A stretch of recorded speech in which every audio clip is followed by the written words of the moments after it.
Hai semuanya, selamat datang di Maheswari Channel. Di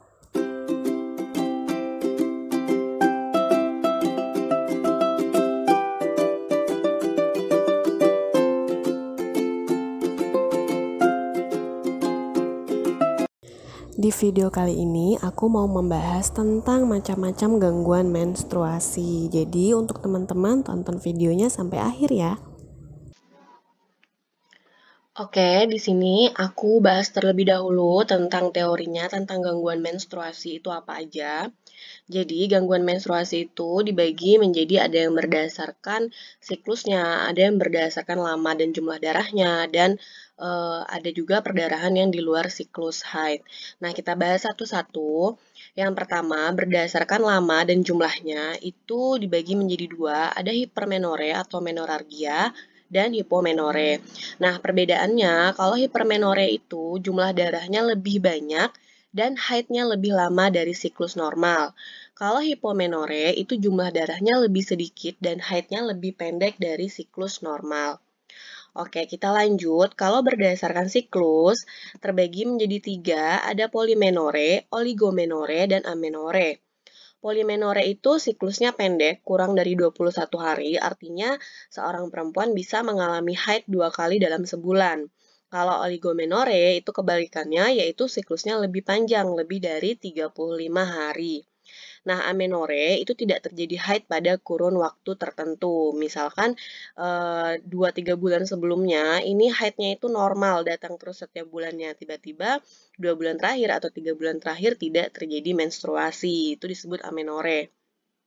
Oke, selanjutnya yaitu gangguan perdarahan di luar siklus. Disebut menometrorrhagia, yaitu perdarahan dalam jumlah banyak yang berlangsung panjang dan terus-menerus. Nah, sekarang kita masuk ke soal latihan. Soal nomor 1, seorang perempuan umur 40 tahun P2A0 menikah 20 tahun yang lalu datang ke BPM dengan keluhan lemas. Saat haid ganti pembalut lebih dari 6 kali setiap hari dan haid lebih dari 7 hari.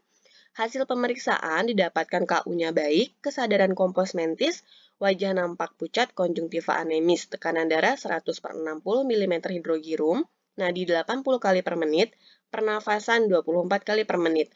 Apakah jenis perdarahan yang dialami perempuan tersebut?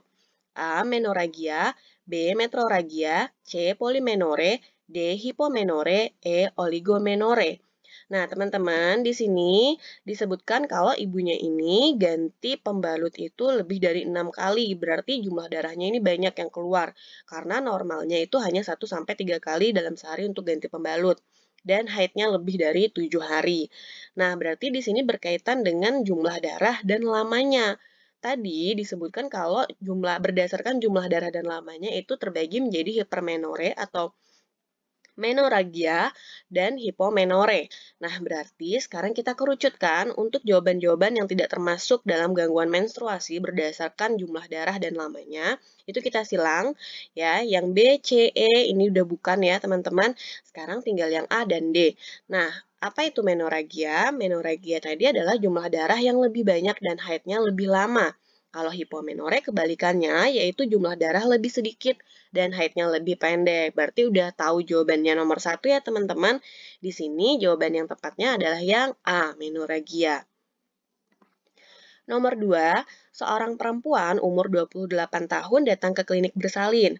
Klien mengeluh bahwa ia memakai pil kombinasi selama 1 tahun.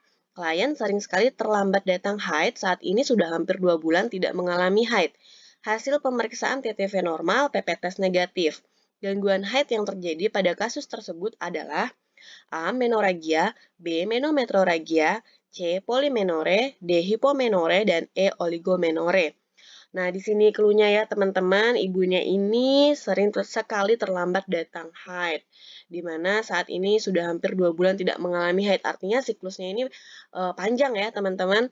Kalau berdasarkan siklus, tadi itu ada terbagi menjadi 3. Ada polimenore, oligo, dan amenore. Berarti ini kita silang yang bukan termasuk dalam gangguan menstruasi berdasarkan siklus tadi. A, B, dan D ini kita singkirkan, tinggal yang C dan E. Nah, yang C itu polimenore siklusnya pendek, kurang dari 21 hari. Artinya dalam 1 bulan justru seorang perempuan bisa mengalami datang haid 2 kali.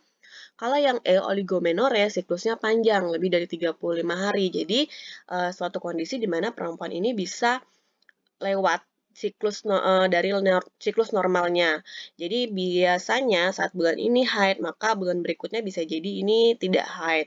Nah, dalam 1 tahun biasanya perempuan dengan kondisi yang mengalami oligomenore ini hanya haid 6-8 kali dalam 1 tahun. Banyak faktor pencetusnya, tapi yang lebih sering itu terjadi pada perempuan pada masa menopause dan yang menggunakan KB suntik atau pil.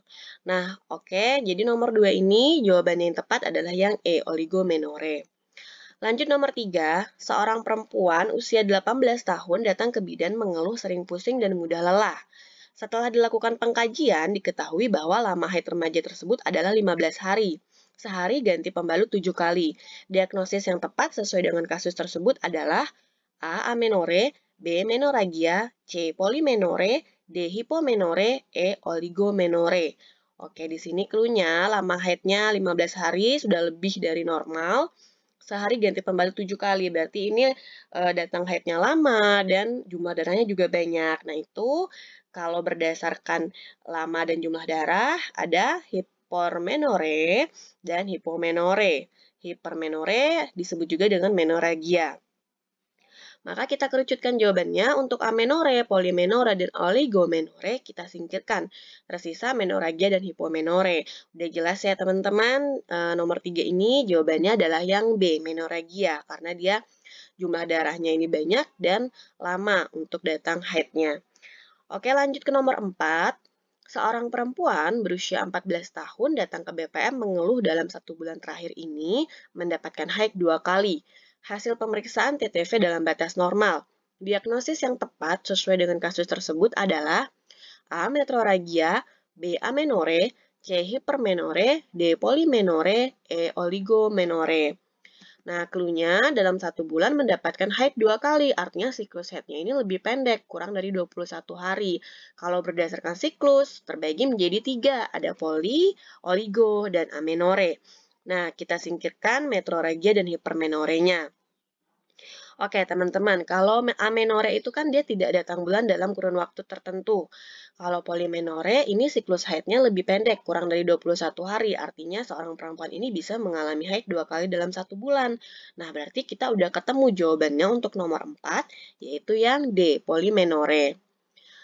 Lanjut nomor 5, seorang perempuan usia 23 tahun datang ke rumah sakit mengeluh saat ini siklus haidnya lebih panjang dari biasanya, yaitu lebih dari 35 hari. Sebelumnya, siklus haid perempuan tersebut dalam batas normal. Disebut apakah keadaan pada kasus di atas? A. Amenore, B. Menorrhagia, C. Hypomenore, D. Polymenore, E. Oligomenore. Nah, ini gampang ya teman-teman kalau ketemu soal yang seperti ini karena sudah disebutkan siklus haidnya ini lebih panjang dari biasanya, yaitu lebih dari 35 hari. Artinya sudah jelas ya teman-teman, ini mengarah kepada oligomenore ya. Nah, untuk menorrhagia dan hipomenore bukan ya, karena ini gangguan menstruasi berdasarkan jumlah dan lamanya. Kalau berdasarkan siklus yang tadi disebut-sebut terus diulang-ulang, ada 3, ada poli, oligo, dan amenore. Dan yang lebih tepatnya, kalau siklusnya yang panjang, lebih dari 35 hari itu adalah yang E, oligomenore. Oke teman-teman, ini tadi 5 soal tentang gangguan menstruasi. Jadi teman-teman supaya gampangnya untuk teman-teman mengingat, supaya nggak kebolak-balik hipomenore itu apa, oligo itu apa, teman-teman hafalkan aja. Gangguan menstruasi yang berdasarkan lama dan jumlah itu apa aja. Yang berdasarkan siklus itu apa aja. Karena kalau kita hafalkan secara runtut seperti itu, pasti akan bingung kebolak-balik. Tapi kalau kita tahu masuknya hipomenore ini ke gangguan dalam jumlah dan banyaknya, itu kita akan mudah untuk membedakan dengan apa itu oligo dan poli. Karena oligo dan poli masuknya ke dalam gangguan berdasarkan siklus. Jadi kita hafalkan aja per bagian-bagiannya itu. Oke teman-teman, semoga apa yang aku sampaikan ini bermanfaat untuk teman-teman semua. Dan terima kasih yang udah nonton sampai akhir. Semangat! Apalagi yang mau persiapan untuk P3K, semoga dimudahkan dalam prosesnya nanti. Dan persiapannya lebih dimatangkan dari sekarang ya. Sampai jumpa di video selanjutnya.